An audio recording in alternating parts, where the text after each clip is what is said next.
Chapters 217, 218, 219, 220। Chapter start. Chapter 217, दूसरों को अपने ऊपर एक पकड़ देना। हाओ। जंगल में 2 मीटर लंबा एक मोटा तगड़ा काला भालू अपने पिछले 2 पैरों पर खड़ा था। उसने फैंग युआन और बाइनिंग बिंग की तरफ देखकर गुर्राया, लेकिन दोनों ने कोई खास भाव नहीं दिया, जिससे वो काला भालू और भी ज्यादा गुस्से में आ गया। वो अपने चारों पैरों पर उतरा और उन दोनों नौजवानों की तरफ लपका। अस भालू के सुस्त दिखने वाले रूप से धोखा मत खाना, उसकी दौड़ने की स्पीड असल में बहुत तेज थी, आम इंसानों से दुगनी। भालू को अपने से 50 कदम दूर आते देख फैंग युआन के होठों पर एक मुस्कान आ गई, जैसे उसका मकसद पूरा हो गया हो। बम! एक जोर के धमाके के साथ मिट्टी हवा में उड़ गई।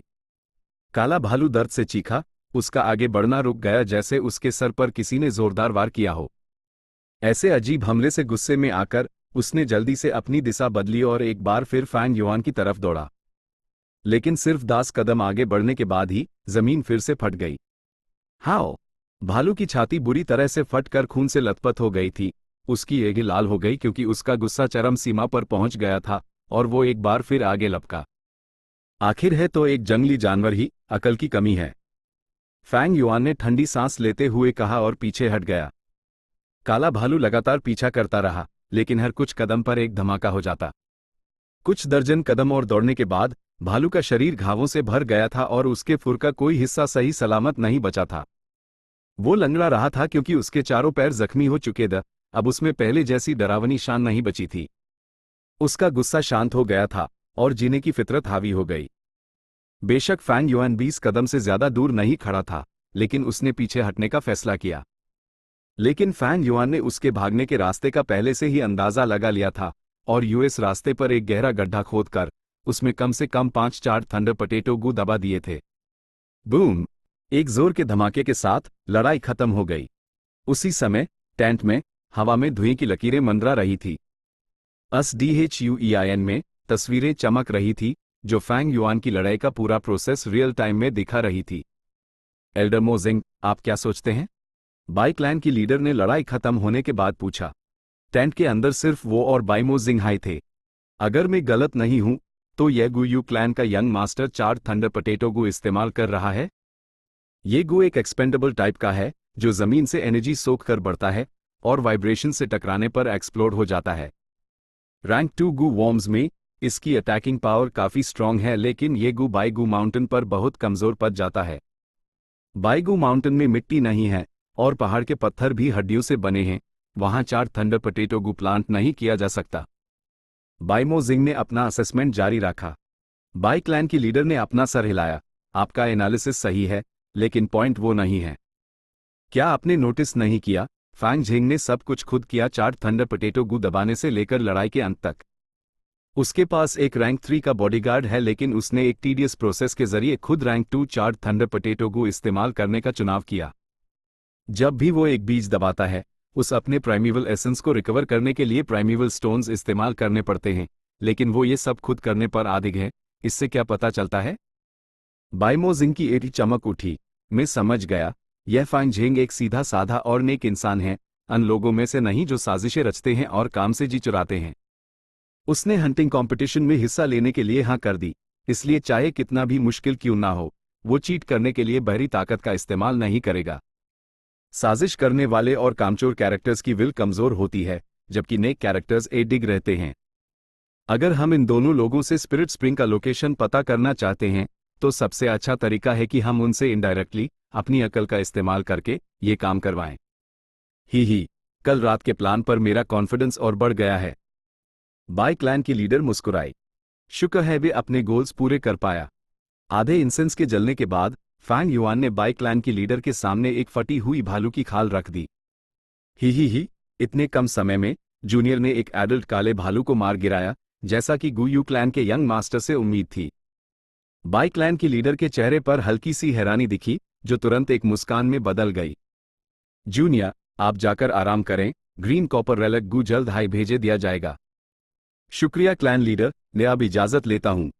फैंग युआन और बाइनिंग बिंग सेंट्रल टेंट से बाहर निकले और अपने टेंट में वापस चले गए। थोड़ी देर बाद एक गू मास्टर ग्रीन कॉपर रेलिक गू लेकर आया। फैंग युआन ने यूज लिया और तुरंत यूज इस्तेमाल किया। अपने कल्टीवेशन को मिडिल से अपर स्टेज तक बढ़ा लिया। गू मास्टर के स्मॉल रेल्म्स को तोड़ना आसान था और ये सिर्फ मेहनत और समय की बात थी, लेकिन बिग रेल्म्स को तोड़ने के लिए एप्टीट्यूड की जरूरत होती थी। रेलिक गू, स्टोन एपर्चर गू और कई दूसरे गू वॉर्म्स गू मास्टर के कल्टीवेशन बढ़ाने में लगने वाले समय को कम कर सकते थे। जहां तक रैंक 1 अपर स्टेज की बात है, ये अभी भी रैंक 1 हाई था। इस छोटी सी ग्रोथ से सिचुएशन में कोई बदलाव या असर नहीं पड़ सकता था। रात में बाई क्लैन की लीडर ने फिर से एक दावत रखी, जिसमें फैंग और बाई को बुलाया गया। बाई क्लैन की परंपरा थी कि हंटिंग कंपटीशन के दौरान हर दिन दावत होती थी। खुले इलाकों में बड़े बड़े बॉनफायर बैंक्वेट्स होते थे। जहां तक सेंट्रल टेंट में छोटी दावत की बात थी, सिर्फ पहले कुछ रैंक्ड पार्टिसिपेंट्स को हाई बुलाया जाता था। लेकिन क्योंकि फैंग और बाई की आइडेंटिटी अलग थी, वो अभी भी गेस्ट सीट्स पर ही बैठे थे। आइए, मैं आपको हमारे क्लैन के उभरते हुए सितारे से मिलवाता हूं। आप नौजवानों को एक दूसरे से इंटरैक्ट करना चाहिए। दावत के दौरान बाई मो जिंग ने बात शुरू की। टेंट में 4 नौजवान थे, 2 लड़के और 2 लड़कियां, सभी रैंक 3 गू मास्टर्स थे। एक लड़का बाई मो जिंग का भतीजा था, बाई मो टिंग। उसका शरीर पतला था और आज की हंटिंग में वो तीसरे नंबर पर था। 2 लड़कियों में से एक का नाम बाई काउ शुआई था, जो बहुत लापरवाह दिखती थी, लेकिन चौथे नंबर पर थी। दूसरी का नाम बाई लियन था। उसकी स्किन सफेद थी और घनी आईब्रोज उससे एक फ्रेश ऑरा दे रही थी। वो बाई क्लैन की सबसे खूबसूरत लड़की थी। दोनों लड़कियां एक दूसरे के सामने बैठी थी, एक अजीब सा कॉन्ट्रास्ट बना रही थी। बाई जहन लाई दोनों अजीज मेहमानों का स्वागत करता है। एक नौजवान गू मास्टर ने पहल की और बाई मो जिंग के मुंह से बात छीन ली। वो मस्कुलर था और उसके तौर तरीकों में एक घमंड के साथ साथ स्ट्रॉन्ग बैटल इंटेंट भी था। फैंग और बाई को देखते हुए वो पहले फैंग युआन पर रुका और फिर एक तुच्छ मुस्कान दी। उसके बाद उसकी नज़र बाई निंग बिंग पर जम गई। बाई निंग बिंग अपने सिल्वर बालों और नीली ईरी के साथ एक बर्फ की परी जैसी थी, खूबसूरती के मामले में बाई लियन से भी आगे। सबसे जरूरी बात, वो रैंक 3 पीक स्टेज पर थी, जो बाई जहन लिए का ध्यान खींचा रही थी। उसने नाक सिकोड़ते हुए कहा, लगता है तुम्हारे गू यू क्लैन में औरतें स्ट्रांग हैं और मर्द कमजोर। बाई निंग बिंग एक बर्फ के टुकड़े जैसी थी, उसने कोई रिएक्शन नहीं दिया। फैंग युआन का चेहरा ठंडा और थोड़ा अजीब हो गया। बाई क्लैन की लीडर ने बीच में टोका, ये हमारे क्लैन का नंबर 1 यूथ एक्सपर्ट है, जूनियर उसके बदतमीज लफ्जों का बुरा मत मानना। बिल्कुल नहीं। फैंग युआन ने अपने होठ हिलाए, बाई क्लैन की लीडर की तरफ देखते हुए। ब्रदर जहन लाई तो लाखों में एक हैं, मैं तो उनसे बहुत प्रभावित हूं। उसका टोन कॉम्प्लेक्स था और उसका एक्सप्रेशन बिल्कुल परफेक्ट था। दूसरों की छत के नीचे होने की वजह से थोड़ी सहनशीलता, अपने कमजोर कल्टीवेशन की लाचारी और एक नौजवान का थोड़ा सा गुस्से वाला गर्व। यहां तक कि बाई निंग बिंग भी हैरान रह गई। बाई जहन ली ने नाक सिकोड़ी, जबकि फैंग युआन अपने दिल में ठंडा सा हंसा। वो बाई क्लैन की सिचुएशन जानता था, लेकिन बाई क्लैन उसके असली ट्रम्प कार्ड्स नहीं जानता था। सिचुएशन उसके लिए भले ही गंभीर लग रही थी, लेकिन उसके पास जो एडवांटेज था, इन्फॉर्मेशन, उस पर उसकी मजबूत पकड़ थी। इस एडवांटेज का सही इस्तेमाल कैसे किया जाए, यही हमारी इस मुश्किल से निकलने की चाबी है। ग्रीन कॉपर रेलिक गू एक अच्छा साइन है, जो दिखाता है कि बाई क्लैन और non existent Gu Yu clan के बचे खुचे लोगों के बारे में चिंतित है। वो जोर जबरदस्ती से काम नहीं करना चाहते, बल्कि हमें धोखा देकर मैनिपुलेट करना चाहते हैं। क्या ये बाई जहन लिए उनका अगला मोहरा है? ए फ्लैट जब मैं सोचता हूं, उसका टोन पहले थोड़ा ज्यादा हाई फॉर्सफुल था। अगर वो सच में बाई क्लैन का अगला मूव है, तो कुछ प्रॉब्लम्स होंगी। मैं उन्हें अपनी कमजोरी खुद ही पकड़ा देता हूं और अपनी कमजोरी एक्सपोज कर देता हूं। अगर वो बाई क्लैन को इतनी आसानी से जाल बिछाने देता, तो फैंग युआन बिना शक एक और भी पैसिव सिचुएशन में फंस जाता।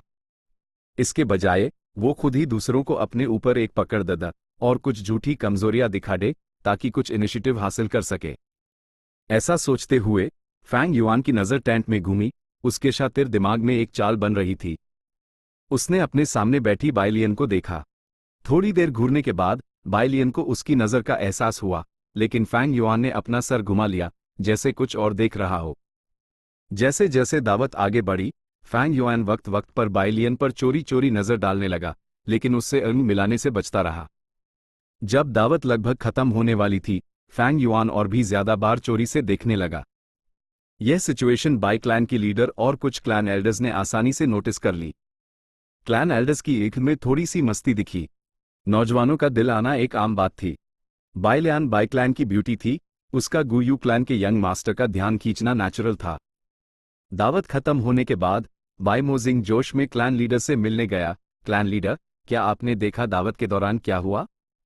बाई क्लैन की लीडर मुस्कुराई, मुझे थोड़ा और प्लान करने दो। रात शांति से गुजर गई। हंटिंग कंपटीशन के दूसरे दिन बाई क्लैन की लीडर ने फैंग युआन को फिर से बुलाया, उससे एक एर्थ हॉर्न राइनो का शिकार करने के लिए कहते हुए।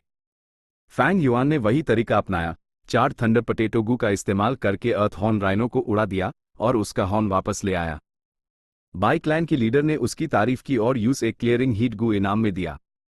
क्लियरिंग हीट गू एक आमड कीड़े के फॉसिल जैसा था, जिसका टेक्सचर आधा ट्रांसपेरेंट जड़े जैसा था। जब उसने यूज हाथ में पकड़ा तो यूज एक ठंडी हवा का एहसास हुआ। ये गू एक रैंक 2 हीलिंग गू था, जिसे जहर ठीक करने के लिए इस्तेमाल किया जाता था। इस गू को पाने के बाद फैंग युआन ने आखिरकार अपनी सबसे बड़ी कमजोरी दूर कर ली थी। असरात कैंपफायर बैंक्वेट में। ये मेरे बेटे और बेटी हैं। बाई शेंग, बाई हुआ, खड़े हो जाओ और इस भाई को टोस्ट करो। बाई क्लैन की लीडर ने कहा। एक जुड़वा जोड़ी खड़ी हुई, अपने कप एक एडल्ट की तरह उठाए, एक साथ कहा, बाई शेंग, बाई हुआ, गुयू यंग मास्टर को टोस्ट करते हैं। उन्होंने गंभीर एक्सप्रेशन के साथ थोड़ा झुककर प्रणाम किया, जिससे उनकी अच्छी परवरिश का पता चलता था। उनमें बचपने का कोई निशान नहीं था।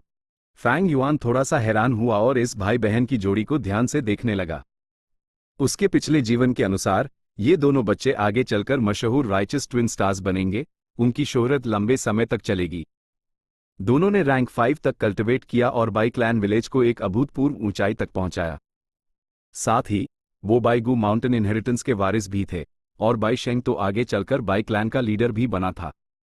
एक क्लैन में क्लैन लीडर का पैड आमतौर पर क्लैन लीडर के अपने बच्चों को विरासत में मिलता था, लेकिन गू यू विलेज में, जहां क्लैन लीडर के बच्चे नहीं थे, वो अपने पूरे ब्लड लाइन के डिसेंडेंट्स में से एक बेहतरीन नौजवान को चुनते थे। लोगों का एक ग्रोइंग प्रोसेस होता है। बाई शेंग और बाई हुआ शायद फ्यूचर में बड़े हीरोज होंगे, लेकिन अभी वो बहुत छोटे थे, अभी तक स्टूडेंट्स भी नहीं बने थे। फैंग युआन ने अपनी नजर हटाई और फिर से बाइलियन पर कंसंट्रेट किया। दावत चलती रही। इस दौरान फैंग युआन बाइलियन पर चोरी चोरी नजर डालता रहा, जबकि बाई जहन लिए लगातार प्रॉब्लम्स ढूंढता रहा। उसका टोन पहले से भी ज्यादा घमंडी था। बाइमो जिंग का भतीजा बाइमो टिंग इसके बजाय बाइनिंग बिंग पर चोरी से नजर डाल रहा था। चैप्टर 218, एक जबरदस्त शो करना। तीसरे दिन बाई क्लैन की लीडर ने फैंग युआन को फिर से बुलाया और शिकार के नाम पर उस कई प्राइमेवल स्टोन्स तोहफे में दिए। दावत के दौरान बाइलियन पर चोरी चोरी नजर डालने के अलावा फैंग युआन ने पहल करते हुए एक सच्चे और शुक्रगुजार एक्सप्रेशन के साथ बाई क्लैन लीडर को टोस्ट किया। बाई क्लैन की लीडर ने कुछ नहीं कहा, लेकिन अंदर ही अंदर बहुत खुश थी। असरात बाइलियन खुद फैंग युआन से मिलने आए। उसकी दोस्त को जहर दे दिया गया था और क्लियरिंग हीट गू अस पर बहुत असरदार होता, लेकिन क्लियरिंग हीट गू रेयर था, इसलिए वो फैंग युआन से यूज उधार मांगने आई थी। ए फ्लैट और बर्दाश्त नहीं कर पाए। हाँ, फैंग युआन ने मन ही मन हेस्ट हुए क्लियरिंग हीट गू बिना किसी ऐतराज के उधार दे दिया। बाइलियन इसके लिए बहुत शुक्रगुजार लग रही थी। फैंग युआन ने फिर पहल करते हुए जोश से उससे बातचीत की। दोनों करीब आने लगे और उनका रिश्ता तेजी से बेहतर हो गया। 5वें दिन दावत में बाई क्लैन की लीडर ने अचानक पूछा, जूनियर, क्या तुम्हारा गू यू क्लैन बाईगू माउंटेन में बसने का सोच रहा है? फैंग युआन तुरंत खड़ा हो गया। उसने शांत रहने की कोशिश की, लेकिन अपनी दिल में छिपी घबराहट को नहीं छिपा सका। बाईगू माउंटेन बाई विलेज के पास है। हम कह सकते हैं कि यह आपके अजीज क्लैन का इलाका है। हम इस पर कब्जा करने की हिम्मत कैसे कर सकते हैं? बाई क्लैन की लीडर मन हाय मन मुस्कुराई। उस और भी यकीन हो गया कि गू यू क्लैन का मकसद बाईगू माउंटेन हाई है। लेकिन उसने दिखावे के लिए कहा, जूनियर शायद यहाँ की जटिल स्थिति से पूरी तरह वाकिफ नहीं है। हमारे बाई क्लैन पर दबाव बहुत ज्यादा है। अगर गू यू क्लैन यहाँ बाईगू माउंटेन पर हमारे क्लैन के सहयोगी के रूप में रुक सके तो बहुत अच्छा होगा। फैंग युआन ने तुरंत माना कर दिया। बाइमो जिंग ने भी मनाया। फैंग युआन मानता हुआ सा लगा, लेकिन उसने हार नहीं मानी। दावत के बाद बाइलियन भी इनडायरेक्टली इस बारे में बात करने आई। फैंग युआन का एक्सप्रेशन जटिल हो गया, लेकिन उसने फिर भी नहीं माना। HMPH, ये लड़का, इसका मुंह बहुत टाइट है। दावत के बाद टेंट में बाइमो जिंग ने दांत पीसते हुए आह भरी। ये एक क्लैन के यंग मास्टर का अंदाज है, मुझे कोई हैरानी नहीं है। हमें बस आंच और तेज करनी होगी। बाई क्लैन की लीडर की निगाह गहरी सोच में डूबी थी। अगले दिन सुबह फैंग युआन अभी भी सो रहा था जब वो टेंट के बाहर से झगड़े की आवाजों से जाग गया। वो टेंट के बाहर देखने के लिए गया तो देखा कि बाई जहनलिए गुस्से से बाई लियन का हाथ खींच रहा था। बाई जहनलिए, मैंने तुमसे कई बार कहा है कि मुझे परेशान करना बैंड करो। प्यार जबरदस्ती नहीं किया जा सकता। बाई लियन ने बाई जहनलिए का हाथ झटक दिया और ठंडे एक्सप्रेशन के साथ कहा, मुझे अभी भी काम है, तुम जाओ। आज का हंटिंग कंपटीशन शुरू होने वाला है, तुम्हें क्या काम है? या तुम गुयू विलेज के यूएस चिकने से मिलने जा रही हो? बाई जहनलिए ने गुस्से से दहाड़ा। जो कहना है कहो। यंग मास्टर फैंग झेंग बहुत दयालु हैं और जब मैंने उनसे क्लियरिंग हीट गू मांगा तो उन्होंने उधार भी दे दिया। अगर उनकी मदद ना होती तो क्या बाई शेंग जिंग इतनी जल्दी ठीक हो पाती? लियाना, तुम इतनी भोली क्यों नहीं हो सकती? क्लियरिंग हीट गू, हाँ, जहां तक मैं देख रहा हूं वो बस तुम्हारे करीब आने का सोच रहा है। ये मत कहना कि तुमने उसकी नजरें सेंस नहीं की। बाई जहनलिए ने चिंता से कहा। बाई लियन ने घूरा। बाई जहनलिए, बस बहुत हो गया। आह, यंग मास्टर फैंग झेंग। जैसे ही दोनों झगड़ रहे थे उन्होंने फैंग युआन को देखा जो टेंट के बाहर खड़ा था। फैंग युआन थोड़ा शर्मिंदा दिखा और उसकी नज़र में कुछ चिंता थी जब उसने बाइलियन से कहा, तो यह लेडी बाइलियन थी। अगर आपको कुछ कहना है तो प्लीज अंदर आइए। ओए लड़के। बाई जहनलिए गुस्से से लाल हो गया और लग रहा था कि वो फैंग युआन से उलझने वाला है, लेकिन बाइलियन ने उस बीच में ही रोक दिया। बाई जहनलिए, तुम ये क्या कर रहे हो? पागल हो गए हो क्या? ये हमारे क्लैन के अजीज मेहमान हैं। कैसा अजीज मेहमान? ये एक आवारा कुत्ते से ज्यादा कुछ नहीं है। बाई जहनलिए ने नफरत से थूकते हुए फैंग युआन की तरफ इशारा किया। लड़के, अगर तुझमें हिम्मत है तो आजा, एक असली मुकाबला करते हैं। जो हारेगा वो लियांड्रो को परेशान करना बैंड कर देगा। HMPH, मैं सिर्फ रैंक 1 का हूं जबकि तुम रैंक 3 के हो और तुम्हारी ये कहने की हिम्मत कैसे हुई? क्या महान बाई क्लैन में कोई इंसाफ नहीं है? फैंग युआन का चेहरा बिगड़ गया। इस दुनिया में कभी कोई इंसाफ नहीं रहा, यहां सिर्फ स्ट्रांग और वीक होते हैं। अगर तुम मुकाबला करने की हिम्मत नहीं रखते तो तुम एक डरपोक हो। तो पता चला कि गुयू क्लैन डरपोक पैदा करता है, हा। बाई जहनलिए ने अपना सर पीछे करके हंसना शुरू कर दिया। आवाज ने कई लोगों का ध्यान खींचा। क्या हो रहा है? बाइमो जिंग USSI वक्त जल्दी से वहां पहुंचा। बाइलियन ने यूं सब कुछ बताया। बाइमो जिंग ने तुरंत बाई जहनलिए को डांटा। बेवकूफी बैंड करो, तुमने अजीज मेहमान से बदतमीजी करने की हिम्मत कैसे की? बाई जहनलिए ने सर उठाया। उसने मेरी चैलेंज एक्सेप्ट करने की हिम्मत नहीं की, वो एक योद्धा नहीं है। जब वो योद्धा ही नहीं है तो मैं उससे तमीज से क्यों पेश आऊं? तुम। बाइमो जिंग ने गुस्से से घूरा। बाई लियन ने कहा, ऐसा चैलेंज एक्सेप्ट करने वाला कोई भी बेवकूफी होगा। यंग मास्टर फैंग झेंग का कल्टीवेशन चोटों की वजह से गिर गया है। अगर वो अपनी पीक स्टेट में होते तो तुम शायद उनके सामने टिक भी नहीं पाते। एक नौजवान लड़की फैंग युआन के लिए ऐसी बातें कह रही थी। अगर फैंग झेंग सच में यहां होता तो उसका दिल पूरी तरह से शुक्रिया से भर जाता। फैंग युआन, लेकिन मन हाय मन हंसा, क्या जबरदस्त एक्टिंग है। मेन यंग मास्टर फैंग झेंग की जगह तुमसे मुकाबला करूंगी। बाई लियन ने जारी रखा। बाई जहनलिए गुस्से से कांप उठा। तुम उसके लिए क्यों खड़ी हो रही हो? और तुम यूस रिप्रेजेंट करने वाली होती कौन हो?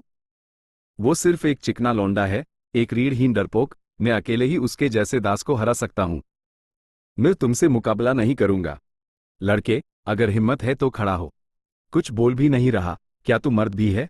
अगर मुकाबला करना ही है तो चलो करते हैं, कौन किससे डरता है? फैंग युआन जैसे इन बातों से भड़क गया था, उसने अपनी गर्दन सीधी की और जोश में आकर कहा, लॉर्ड एल्डर, आपने सुना? वो मान गया। बाई जहनलिए ने तुरंत चिल्लाते हुए कहा, उसके चेहरे पर खुशी साफ दिख रही थी। बाइमो जिंग की भावें सिकुड़ गईं। चैलेंजेस का सामना करने के लिए हमेशा हिम्मत होनी चाहिए। जूनियर फैंग झेंग, हम सब आपकी बहादुरी देख रहे हैं, लेकिन आप हमारे क्लैन के अजीज मेहमान हैं। अगर कोई अनहोनी हो गई तो हम गुयू क्लैन को क्या जवाब देंगे? और आपके कल्टीवेशन लेवल्स एक जैसे नहीं हैं, इसलिए चैलेंज में फेयरनेस नहीं है। लॉर्ड एल्डर सही कह रहे हैं, जूनियर ने सोचा नहीं था। फैंग युआन ने जानबूझकर हिचकिचाया। फैंग युआन को पीछे हटा देख, बाई जहनलिए और बाइलियन ने जल्दी से अपनी नजरों से इशारा किया। बाई जहनलिए बोलता रहा, फैंग युआन के गुस्से को भड़कता और उसुकसाता रहा। बाइलियन ने अपने होठ काटे, फिर फैंग युआन के सामने चली गई। उसने अपनी पानी भरी बड़ी इर्ल खोली और धीरे से बोली, यंग मास्टर फैंग झेंग, अगर मैं इतनी हिम्मत कर सकूं तो मैं आपसे एक फेवर मांगना चाहती हूं। ओह, क्या रिक्वेस्ट है? मैं सच में चाहती हूं कि यंग मास्टर ये चैलेंज एक्सेप्ट करें और मुझे बाई जहन ली की इस जिद से छुटकारा दिलाने में मदद करें। मैं सच में उसकी परेशानी बर्दाश्त नहीं कर सकती। बाई लियन ने आंसू भरी इल्ल से कहा। एक नौजवान लड़की एक लड़के से इस तरह इल्तिजा कर रही थी, एक गंदे पीछा करने वाले को भगाने के लिए, खासकर जब यूएस लड़के के मन में भी यूएस लड़की के लिए अच्छे फीलिंग्स हों। बताओ, कौन सा लड़का माना कर सकता था? इसके बाद फैंग युआन ने तुरंत अपनी छाती ठोकी और हाँ कर दी। आप चिंता ना करें लेडी बाइलियान, आपके मामले मेरे मामले हैं, मैं अपनी पूरी जान लगा दूंगा। फैंग युआन थोड़ा रुका और फिर कुछ हिचकिचाहट के साथ बोला, बस बात यह है कि मेरा कल्टिवेशन इस वक्त उससे कमजोर है। अगर कहीं मैं हार गया तो please be at ease young master, मेरे पास पहले से ही एक प्लान है। बाइलियन की मुस्कान जैसे नरगिस के फूल का खिलना था। वो मुड़ी और बाइमो जिंग से बोली, lord elder, young master Fang Zheng ने भले ही मुकाबले के लिए हाँ कर दी हो, लेकिन अगर हम सच में ड्यूल जारी रखेंगे तो हम अपनी हामी को चोट पहुंचा सकते हैं और ये फेयर भी नहीं होगा। मेरे पास एक प्रपोजल है। अभी हंटिंग कंपटीशन चल रहा है, क्यों ना हम इस मौके का फायदा उठाकर उन्हें 5 लोगों के ग्रुप में बांट दें और हंटिंग अकम्प्लिशमेंट से मुकाबला करें? हाँ, ये एक अच्छा प्रपोजल है। बाइमो जिंग ने अपनी दाढ़ी सहलाई और धीरे से सर हिलाया। ठीक है, तुम लोग अपनी टीम्स खुद चुन लो, लेकिन फेयर रहने के लिए तुम्हारी टीम्स का कल्टिवेशन लेवल प्रोपोर्शनेट होना चाहिए। बाई जहन लिए ने गुस्से से नाक सिकोड़ी। जी।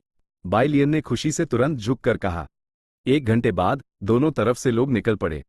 फैंग युआन की तरफ रैंक 3 बाई निंग बिंग, बाइलियन और 2 और लड़कियां थी जिनकी उम्र बाइलियन के जैसी ही थी, दोनों का रैंक 2 कल्टिवेशन था। उनमें से एक बाई शेंग जिंग थी जो फैंग युआन की बहुत शुक्रगुजार थी।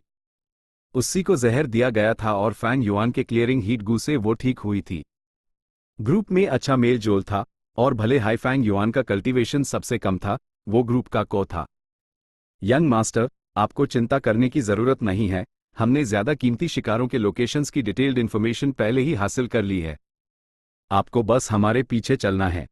बाई शेंग जिंग स्काउटिंग के लिए रिस्पॉन्सिबल थी और वो काफी जिंदादिल थी। ग्रुप उसके पीछे पीछे चला और सच में वो कई अनोखे शिकार मारने में कामयाब रहे। फैंग युआन को ज्यादा मेहनत नहीं करनी पड़ी और पूरा मामला ऐसा लग रहा था जैसे वो शिकार पर नहीं बल्कि घूमने निकला हो।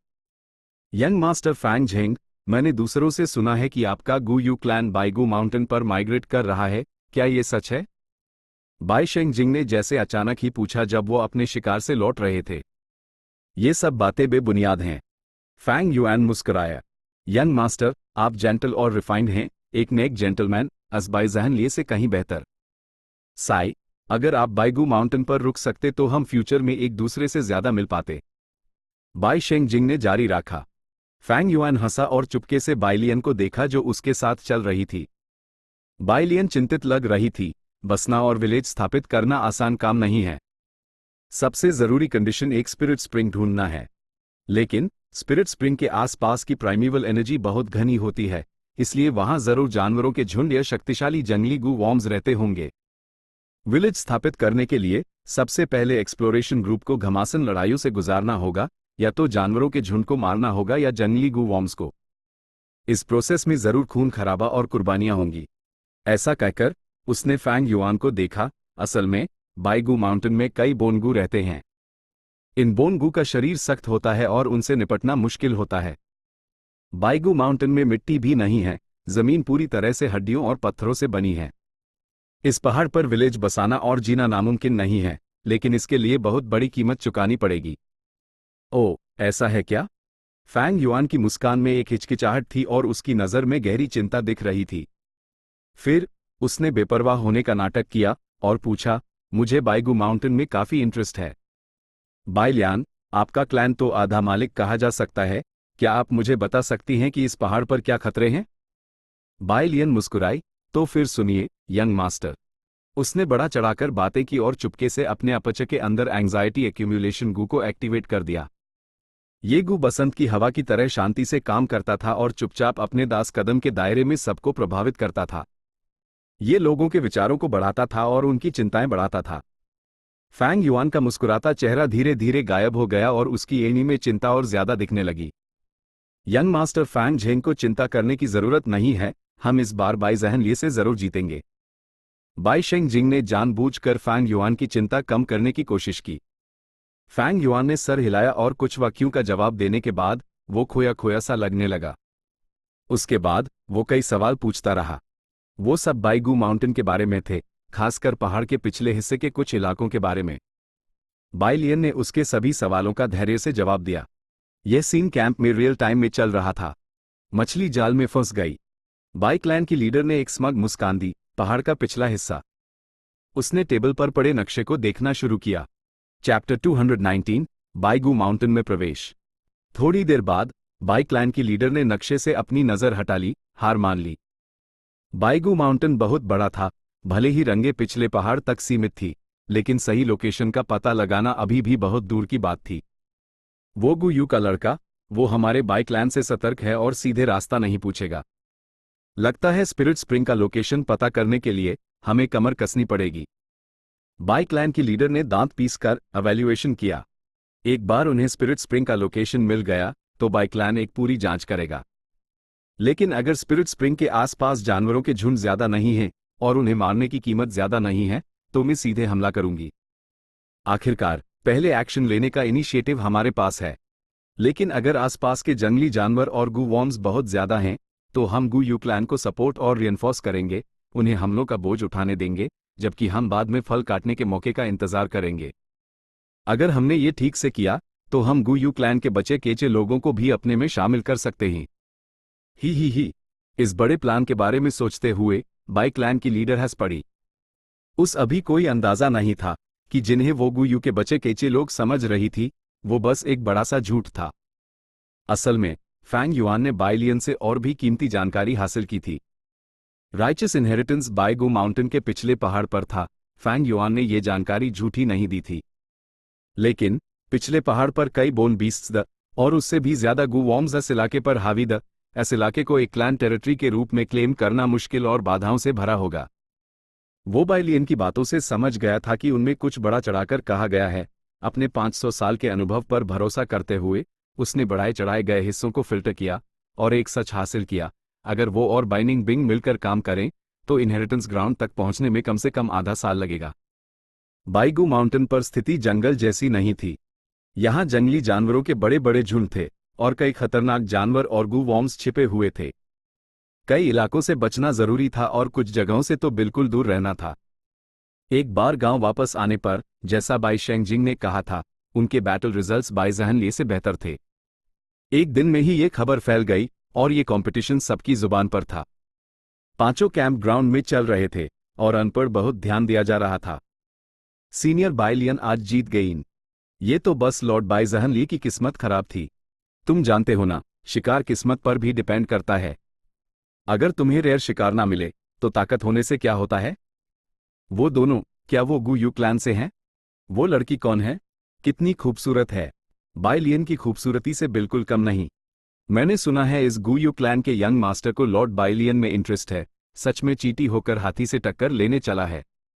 मेरे ऑब्जर्वेशन के मुताबिक इस आदमी का कैरेक्टर ठीक नहीं है।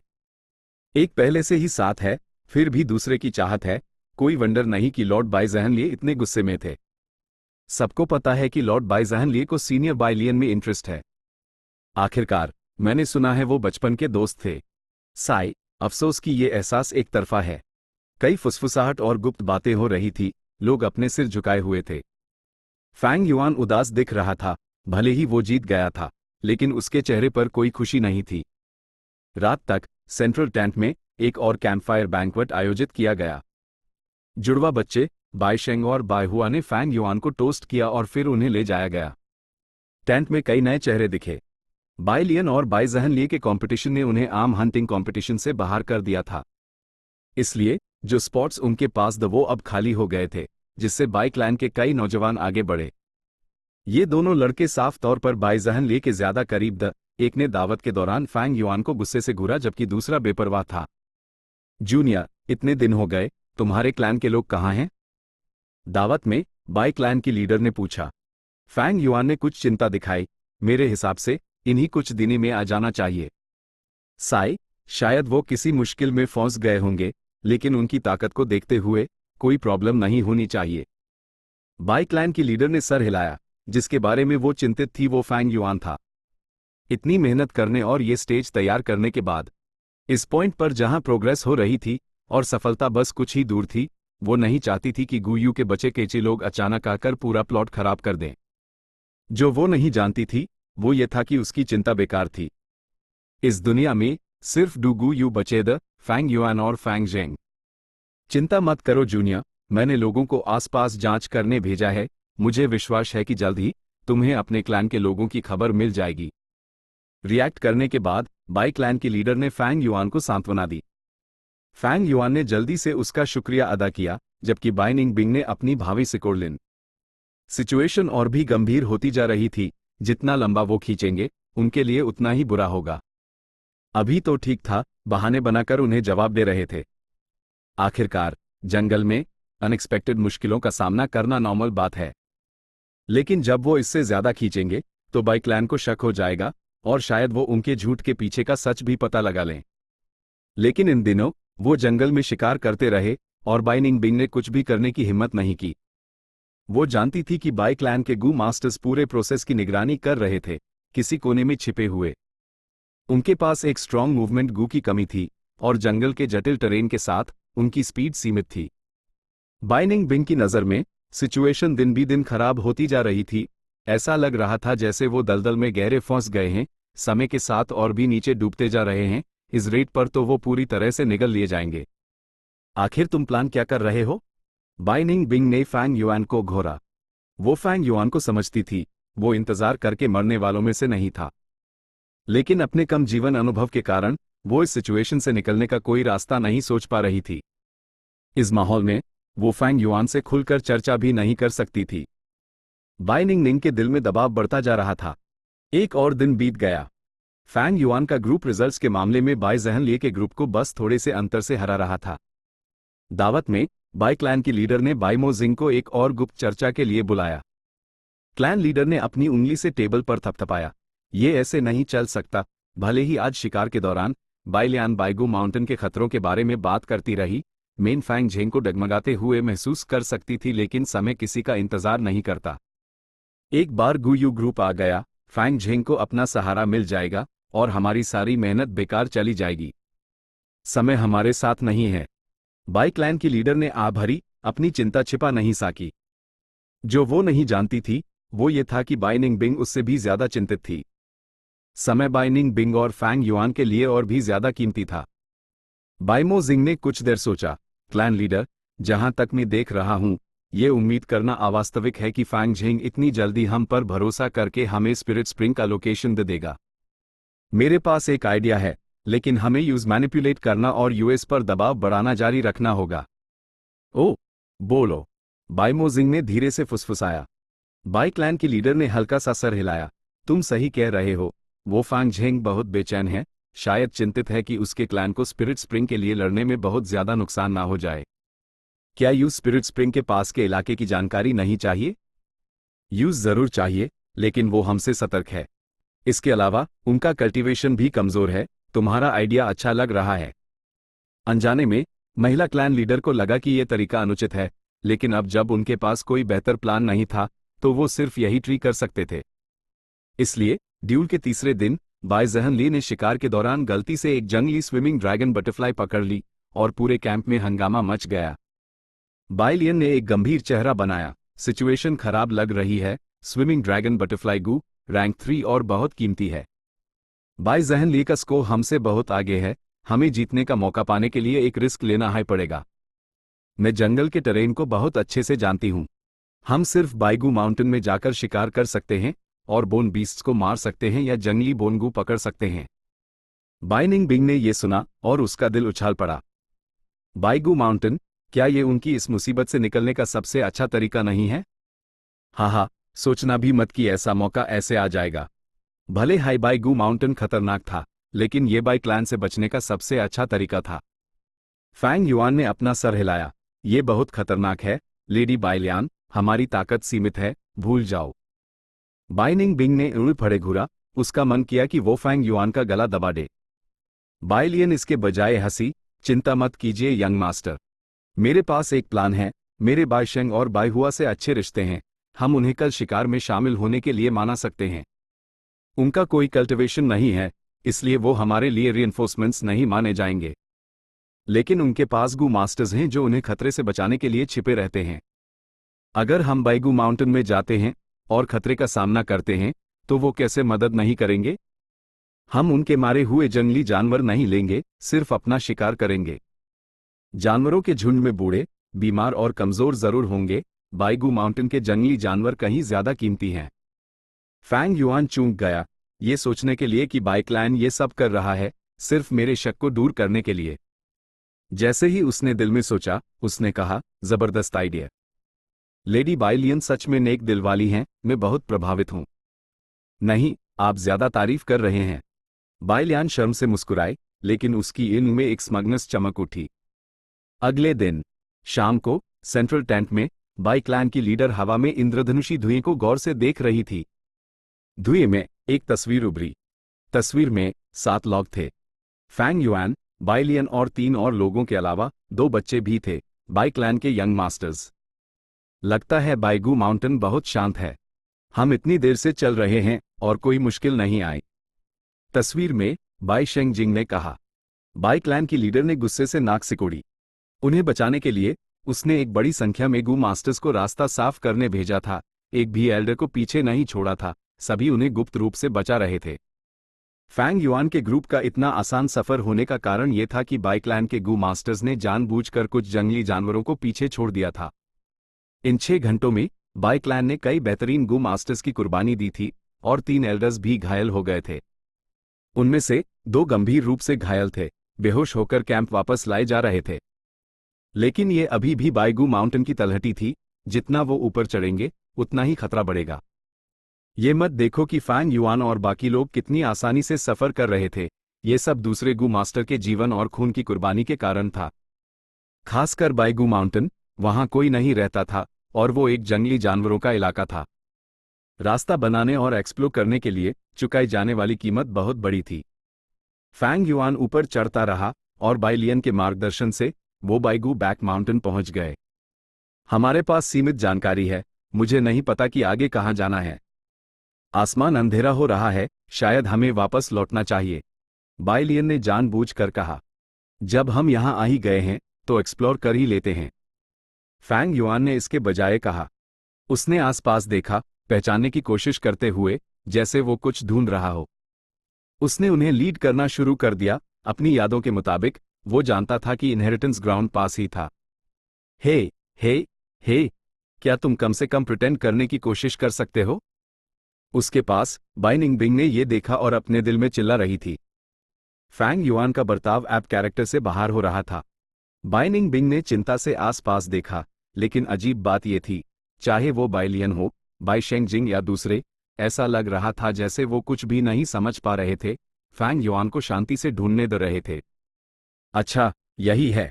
लगता है ये जगह स्पिरिट स्प्रिंग के बहुत करीब है, टेंट में क्लैन लीडर ने उत्तेजित होकर कहा। ही, फैंग झेंग, तुम अभी भी बहुत नौजवान हो।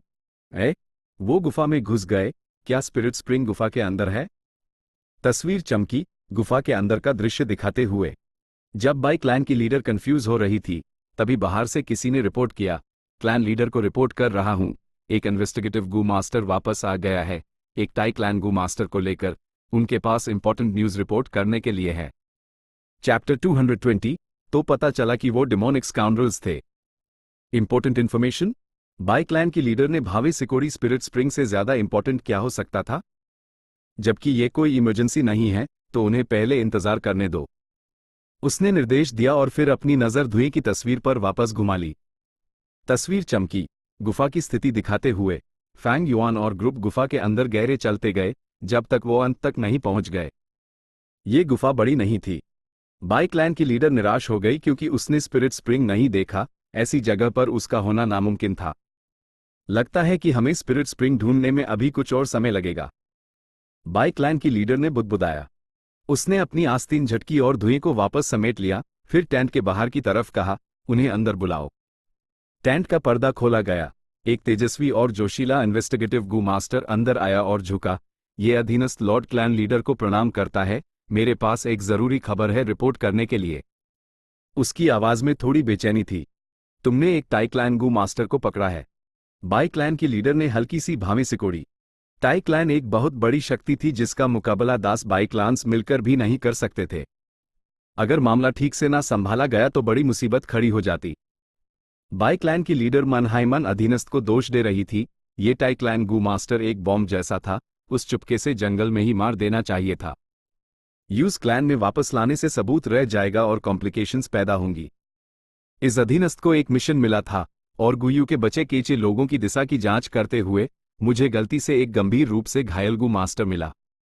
मुझे पहले शक हुआ, सोचा कि वो एक गुयू क्लैन का सदस्य है, लेकिन उसका इलाज करने के बाद उसने दावा किया कि वो एक टाई क्लैन गू मास्टर है। और उसने मुझे एक चौंका देने वाली खबर बताई। किंग माउ माउंटेन के तीनों क्लान्स पूरी तरह से खत्म हो गए हैं। एक रहस्यमयी डिमोनिक गू मास्टर यूएस आपदा से बच निकलने में कामयाब रहा और टाई क्लैन ने इन डिमोनिक गू मास्टर्स का पीछा करने के लिए अपने गू मास्टर्स को मोबिलाइज किया है। इन्वेस्टिगेटिव गू मास्टर ने रिपोर्ट किया। तुमने क्या कहा? बाई क्लैन की लीडर हैरान थी, उसका दिल उछाल पड़ा और उसकी भावें सिकुड़ गईं। उसी पाल फैंग युआन और बाइनिंग बिंग की तस्वीरें उसके दिमाग में चमकी। क्या ये दोनों नौजवान डिमोनिक गू मास्टर्स हैं? वो ऐसे तो नहीं दिखते थे, खासकर जब उसने दावत में फैंग युआन की रोते हुए तस्वीर के बारे में सोचा। ऐसा इंसान एक डिमोनिक गू मास्टर कैसे हो सकता है? तुम कैसे सुरे हो सकते हो कि यह आदमी एक टाई क्लैन गू मास्टर है? बाई क्लैन की लीडर ने फिर से पूछा। यह टाई क्लैन का टोकन है जो मुझे उसके शरीर से मिला, और उसके गू वॉर्म्स भी टाई क्लैन के कैरेक्टरिस्टिक गू वॉर्म्स हैं। इन्वेस्टिगेटिव गू मास्टर ने एक मेटल टोकन देते हुए कहा। बाई क्लैन की लीडर ने टोकन लिया। यूज टोकन से एक ठंडा सा एहसास हुआ। यह वाकई टाई क्लैन का टोकन था, लेकिन यह भी पॉसिबिलिटी है कि इस आदमी ने टाई क्लैन गू मास्टर को मारकर टोकन लूट लिया हो। हो सकता है यह आदमी हमें गुमराह करने की कोशिश कर रहा हो। वो शायद वही डिमोनिक गू मास्टर हो जिसका टाई क्लैन पीछा कर रहा है। बाई क्लैन की लीडर ने एक पॉसिबिलिटी सोची। जिंदा रहने के लिए डिमोनिक गू मास्टर्स जाहिर है अपनी आइडेंटिटी के बारे में झूठ बोलेंगे। बाई क्लैन की लीडर की पहले से बनी धारण बहुत गहरी थी, लेकिन चाहे कुछ भी हो उस खुद कंफर्म करना पड़ेगा।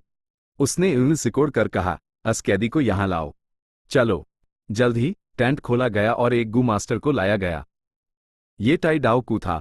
उसके बाल बिखरे हुए थे और चेहरा पीला पड़ा था जब वो बाई क्लैन की लीडर की तरफ चला। घुटने टेको। पीछे खड़े गू मास्टर ने लात मारी और इस मजबूत इरादे वाले आदमी ने करा कर घुटने टेक दिए, लेकिन उसने सख्ती से विरोध किया और खड़े रहने की कोशिश की। शांत रहो। उसके पीछे डुगू मास्टर्स ने उसके दोनों हाथ पकड़ लिए और उस नीचे बैठा दिया। टाई डाओकू का संघर्ष बेकार था। वो चिल्लाया, मेन टाई डाओकू, आसमान और जमीन के आगे झुकूंगा, अपने माँ बाप के आगे झुकूंगा, क्लैन लीडर के आगे झुकूंगा, लेकिन मेरी बेइज्जती मत करो, वर्ण में मरना पसंद करूंगा। ओ, क्या एक्टिंग है। बाई क्लैन की लीडर की भावें उठ गईं, लेकिन उसने बस हेस्ट हुए पूछा, बोलो, तुम एक डिमोनिक गू मास्टर हो, तुमने टाई क्लैन गू मास्टर को कैसे मारा और ये टोकन हासिल किया? टाई डाओकू हैरान रह गया, फिर उसने कुछ खूनी बलगाम थूका, ठू। मैं महान टाई क्लैन का टाई डाओकू हूं, मेरा नाम और सरनेम कभी नहीं बदलेगा। इफ्लाट जब मैं तुम्हारे हाथों में हूं, जो चाहे मेरे साथ करो, लेकिन मुझ पर इस तरह झूठा इल्जाम लगाना, क्या ये कुछ ज्यादा ही पाखंडी नहीं है? बलगाम बाई क्लैन की लीडर पर नहीं गिरा, क्योंकि वो हवा में एक अदृश्य दीवार से टकराकर जमीन पर गिर गया। बाई क्लैन की लीडर का चेहरा बिगड़ गया। टाई डाओकू ठंडा सा हंसा, हमारा टाई क्लैन पीछा करने और जांच करने में एक्सपर्ट है। बाई क्लैन, तुमने मुझे पकड़ा और इस तरह बेइज्जत किया, ही, बेहतर होगा कि तुम मेरी लाश के टुकड़े कर दो और दुआ करो कि तुम पकड़े ना जाओ। अगर नहीं, ही, तो तुम्हें हमारे पूरे टाई क्लैन के गुस्से और बदले का सामना करना पड़ेगा। बाई क्लैन की लीडर ने हेस्ट हुए कहा, तुम बार बार दावा कर रहे हो कि तुम एक टाई क्लैन गू मास्टर हो, लेकिन मैंने कई टाई क्लैन गू मास्टर्स देखे हैं जो रैंक 5 से नीचे होते हैं। वो बड़े ग्रुप्स में चलते हैं और बेहद जोशीले और लोहे जैसी इरादे वाले होते हैं। तुम न सिर्फ अकेले सफर कर रहे हो, बल्कि अपनी हालत तो देखो। अगर तुम्हें टाई क्लैन गू मास्टर बैन कर दिखाना है तो थोड़ी बेहतर एक्टिंग करनी चाहिए। टाई डाओकू की ठंडी हंसी जम गई। बाई क्लैन की लीडर की बातों ने उसके दिल की सबसे दर्दनाक याद को छेड़ दिया था। जब वो किंग माउ माउंटेन से निकले थे तो उन सभी 9 लोगों में बहुत जोश था, लेकिन अब सिर्फ वो अकेला बचा था, और वो भी एक कैदी के रूप में। दुख, खासकर जब उसने सोचा कि टाई आउटियन कैसे मारा, तो इस बड़े अफसोस और दुख ने उसके दर्द को और बढ़ा दिया। टाई आउटियन टाई क्लैन का चौथा यंग मास्टर था, जिसके पास बेहतरीन प्रतिभा और दृढ़ स्वभाव था। बचपन से ही यूएस पर कई उम्मीदें थी। वो क्लैन लीडर पैड के लिए एक मजबूत दावेदार था और टाई क्लैन की भविष्य की उम्मीद था। उसने जो बुद्धि और प्रतिभा दिखाई थी, उससे टाई डाओकू ने टाई क्लैन का भविष्य उसके हाथों में देखा था। लेकिन जब वो भयंकर धमाका हुआ, सब कुछ खत्म हो गया। ये बहुत अचानक था। टाई आउटियन जो धमाके के बीच में था, उस अपने डिफेंसिव गू को एक्टिवेट करने का समय भी नहीं मिला और वो टुकड़ों में उठ गया। एक पीढ़ी का प्रतिभाशाली, भविष्य का सितारा, ऐसी अनजान मौत मारा गया। सिर्फ टाई आउटियन हाई नहीं, कुछ और लोग भी प्रभावित हुए और धमाके में बेशुमार गू वॉर्म्स के साथ मारे गए। सिर्फ 2 लोग जिंदा बचे थे, दोनों गंभीर रूप से घायल। टाई कू डाओ उनमें से एक था। इस वक्त वो टीम के पीछे था, और क्योंकि उसकी स्किन उसके गू वर्म से ब्रॉन्ज स्किन में बदल गई थी, उसने अपनी जान बचा ली।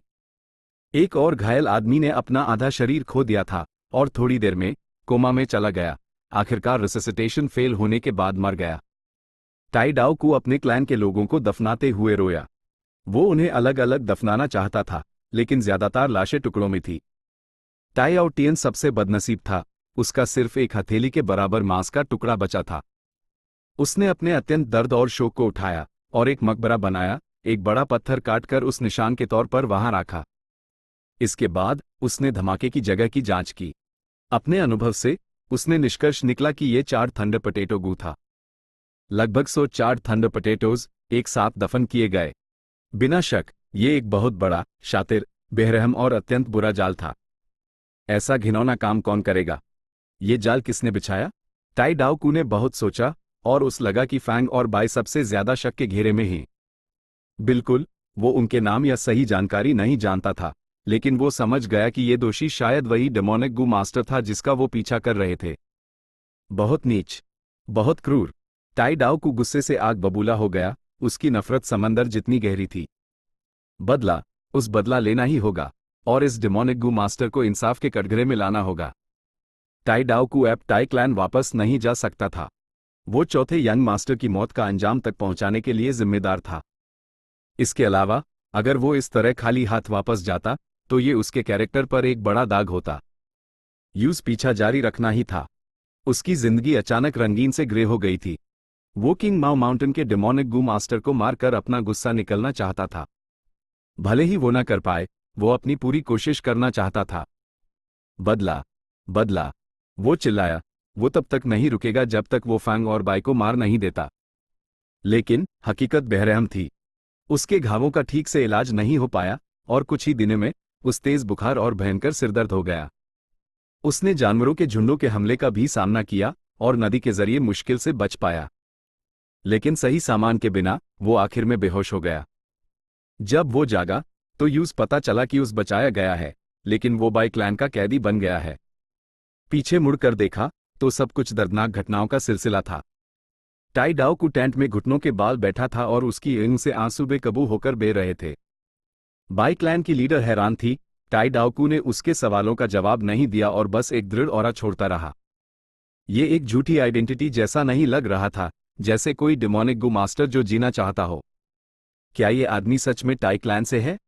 बाई क्लैन की लीडर को कुछ गड़बड़ लगने लगी, उसके दिल में बुरा एहसास फैलने लगा। वो और डिटेल्स पता करना चाहती थी, लेकिन टाई डाओकू ने कोई जवाब नहीं दिया और अपनी ईंट भी बैंड कर लेन।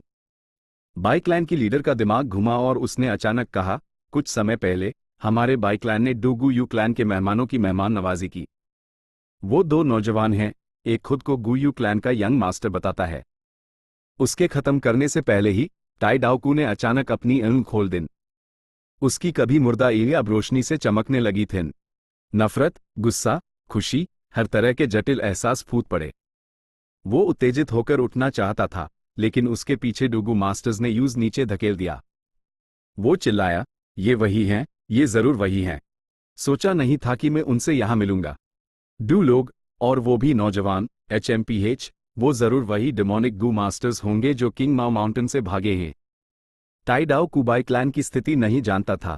इन्वेस्टिगेटिव गू मास्टर ने सिर्फ पूछताछ की थी, वो उस ऐसी जानकारी कभी नहीं बताता। बाई क्लैन की लीडर ने जल्दी से पूछा, अगर तुम एक टाई क्लैन गू मास्टर हो तो तुम्हारे साथी कहाँ हैं? टाई डाओ कू का रवैया इस पॉइंट पर पूरी तरह बदल गया था। बदले की खातिर उसने गंभीरता से जवाब दिया, वो मर गए। वो कहाँ मारे? लाशें कहाँ हैं? टाई डाओ कू का चेहरा बदल गया। मैं तुम्हें ये नहीं बता सकता। जो मर गए हैं उन्हें शांति से रहने दो। भले ही तुम मुझ पर शक करो, मैं तुम्हें उनकी कब्रें खोदने की इजाजत नहीं दूंगा। ये सुनकर बाइक्लैन की लीडर का दिल डूब गया। ये शब्द एक डेमोनिक गू मास्टर के नहीं थे। कहीं ऐसा तो नहीं? एक तेज चिंता बाइक्लैन की लीडर के दिल में बढ़ने लगी। वो खुद को रोक नहीं पाई और अपनी आस्तीन लहराई। एक रंग बिरंगा दूर बाहर निकला और हवा में घूमकर एक तस्वीर बना गया। तुम्हारे क्लैन का यंग मास्टर हमारे कब्जे में है, तुम सब अभी बाहर निकलो। तस्वीर में फैंग युआन ने पहले ही बाइक्लैन से पर्दाफाश कर दिया था। वो बाई हुआ और बाइशेंग के गले पकड़े हुए धमकी दे रहा था। बाइक्लैन की लीडर तुरंत हक्का बक्का रह गई। कुछ सांसों के बाद वो गुस्से से आग बबूला हो गई। उसने अपने सामने की टेबल को टुकड़े टुकड़े कर दिया। वो चिल्लाना चाहती थी तो पता चला कि वो डिमोनिक स्काउंड्रल्स थे। Chapter and.